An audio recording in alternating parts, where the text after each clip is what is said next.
বিসমিল্লাহির রহমানির রহিম। আসসালামু আলাইকুম। দীর্ঘদিন অসুস্থ থাকার পর আপনাদের সামনে কথা বলতে পারার জন্য আল্লাহর কাছে শুকরিয়া আদায় করছি। আমার কারাবন্দী অবস্থায় আপনারা আমার কারামুক্তি ও রোগ মুক্তির জন্য সংগ্রাম করেছেন, দোয়া করেছেন।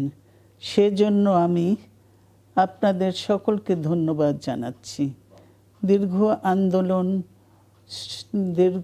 আন্দোলন সংগ্রাম ও ত্যাগের মধ্য দিয়ে আমরা ফ্যাসিবাদী অবৈধ সরকারের কাছ থেকে মুক্তি পেয়েছি।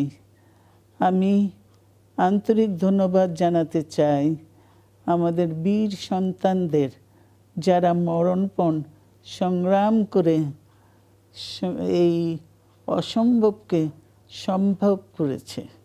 শত শত শহীদদের জানাই শ্রদ্ধা।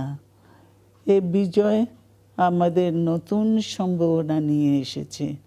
দীর্ঘদিনের নজিরবিহীন দুর্নীতি, গণতন্ত্রের ধ্বংসের স্তূপের মধ্য থেকে আমাদের নির্মাণ করতে হবে এক সমৃদ্ধ বাংলাদেশ। ছাত্র তরুণরাই আমাদের ভবিষ্যৎ। তরুণরা এই যে স্বপ্ন নিয়ে বুকের রক্ত ঢেলে দিয়েছে, সেই স্বপ্ন বাস্তবায়নে করতে মেধা, যোগ্যতা, জ্ঞান ভিত্তিক গণতান্ত্রিক বাংলাদেশ গড়ে তুলতে হবে। শোষণহীন সমৃদ্ধ বাংলাদেশ। সকল ধর্মের গোত্রের অধিকার নিশ্চিত করতে হবে। শান্তি,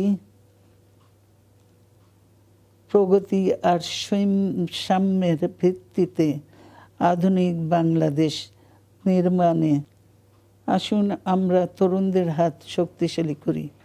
ধ্বংস নয়, প্রতিশোধ নয়, প্রতিহিংসা নয়, ভালোবাসা, শান্তি ও জ্ঞান ভিত্তিক সমাজ গড়ে তুলি। আল্লাহ হাফেজ। বাংলাদেশ জিন্দাবাদ।